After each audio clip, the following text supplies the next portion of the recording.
New York used to sell a very specific idea. You come here broke, you struggle for a few years, then eventually, somehow, the city rewards you for surviving it. That idea kept millions of people moving here for decades. Artists, immigrants, students, writers, people chasing careers, people running from their old lives. New York was expensive back then too. Nobody expected it to be easy. But the struggle used to feel temporary. Now it feels permanent. And that shift changed the entire emotional feeling of the city. Because today, even people with decent jobs are starting to feel financially trapped in New York. Not poor enough to stop working, not stable enough to relax, just constantly stressed. Every month feels like recovery from the previous one. And for a lot of people, the strange part is this: the city still looks successful. The restaurants are full. Luxury apartments keep rising into the sky. Times Square still glows all night. Tourists still crowd the sidewalks. From the outside, New York looks wealthier than ever. But underneath that image, people are quietly burning out. A teacher in Brooklyn spends nearly half her income on rent. A graphic designer in Queens works freelance jobs at night just to keep up with groceries. A nurse finishes a 12-hour shift, opens her phone on the subway platform, and sees another email about a rent increase. None of these people expected New York to be cheap, but they did expect that working hard would eventually create stability. That is the part starting to disappear. And maybe that is why so many people in the city feel emotionally exhausted right now. Not because New York became difficult, because it stopped making sense. The average apartment rent in many neighborhoods now feels disconnected from normal salaries. And it is not only Manhattan anymore. That is what changed. For years, people talked about Manhattan like it was a separate universe, expensive, crowded, impossible. But now the pressure spread almost everywhere. Brooklyn changed, Queens changed, parts of the Bronx changed, neighborhoods that once felt working class suddenly became competitive real estate markets.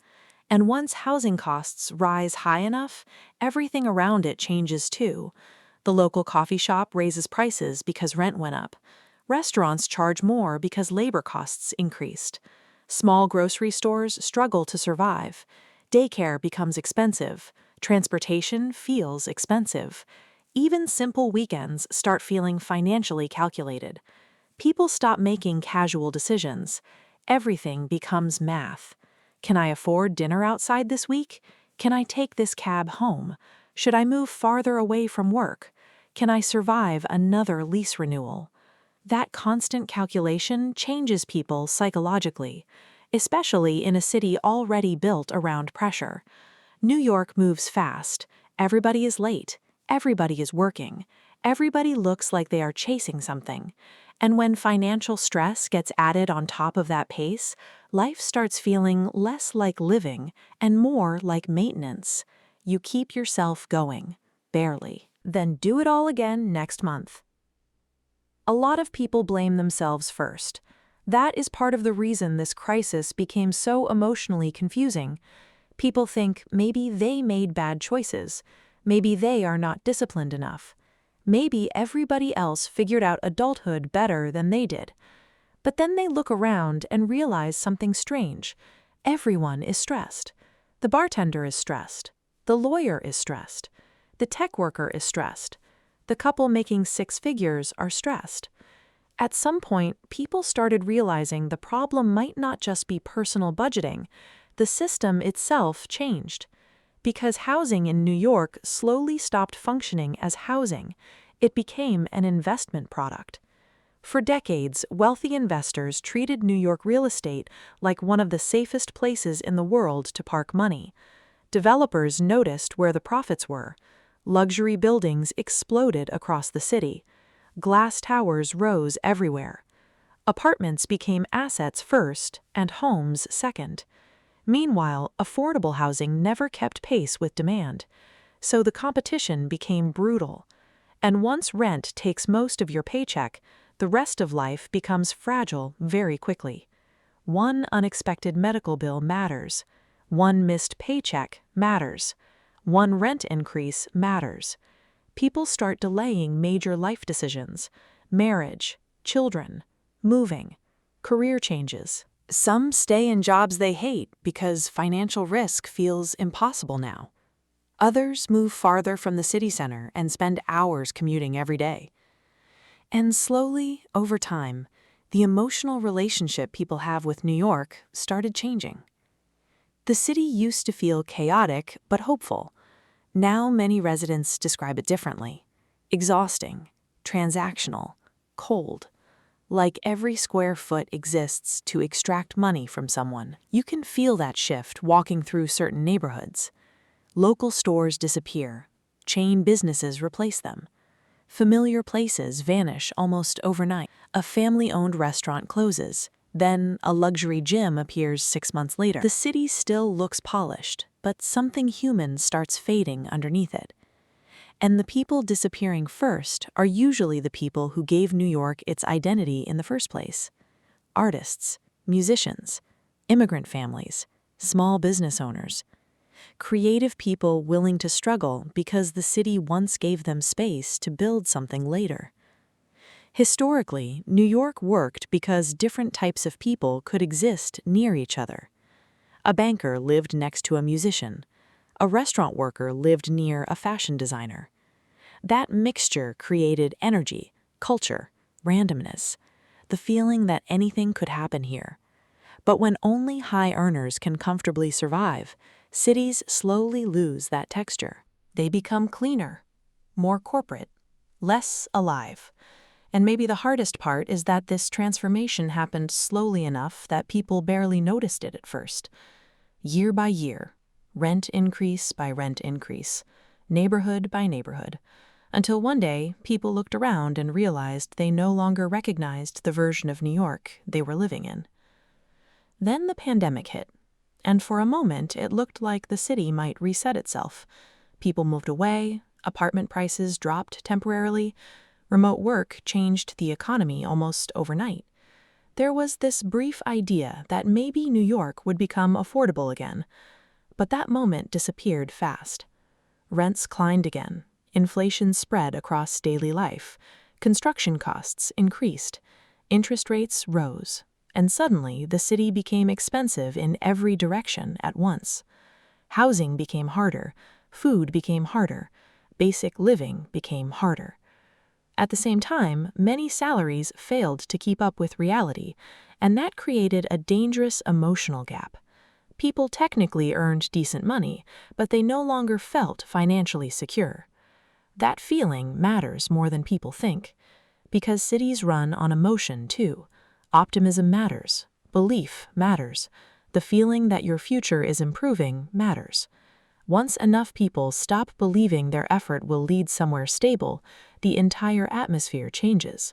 People become more anxious, more isolated, less hopeful. You can feel it in conversations now.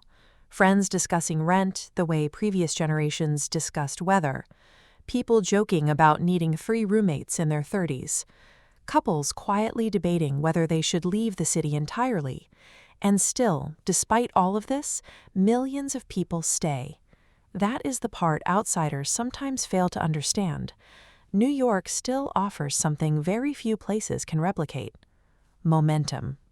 You can arrive here knowing nobody and still feel connected to something larger. Opportunities move faster here. Careers move faster. Ideas spread faster. People come to New York because it makes them feel closer to the version of themselves they want to become. That emotional pull is powerful enough to keep people enduring conditions they probably would not tolerate elsewhere. But the cost of staying keeps rising, and increasingly, survival in New York depends on factors many people cannot control: family money, existing wealth, unusually high salaries, perfect timing, luck. That changes the emotional contract between the city and the people living inside it, especially younger generations who feel like they followed every instruction they were given. Go to school, get a degree, work hard, build experience, stay responsible. And yet many still cannot comfortably afford a normal adult life in one of the richest cities in the world. That frustration is bigger than New York, because the same pressure is spreading across America now. Los Angeles, Miami, Austin, Nashville. Even cities once considered affordable are becoming difficult for ordinary people to keep up with. Housing prices rise faster than wages. Investors buy more property. Living costs climb higher every year, and more people start feeling like stability itself is becoming a luxury.